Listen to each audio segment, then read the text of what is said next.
വാർഡിലും ബ്ലോക്കിലും ജില്ലയിലും ഇടതുപക്ഷ സ്ഥാനാർത്ഥികൾക്ക് വോട്ട് ചെയ്ത് വിജയിപ്പിച്ച മുഴുവൻ നല്ലവരായ വോട്ടർമാർക്കും 1000 നന്ദി നന്ദി നന്ദി.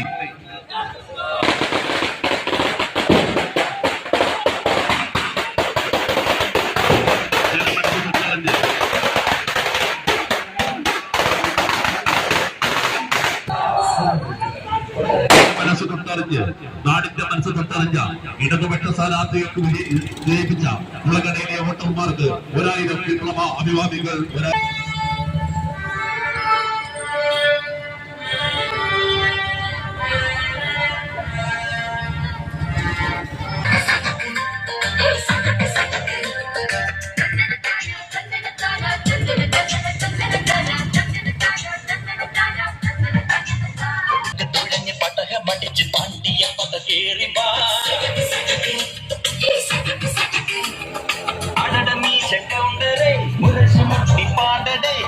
മൊഴിയിൽ താളമേള മംഗളം അടട മീശ കൗണ്ടറേ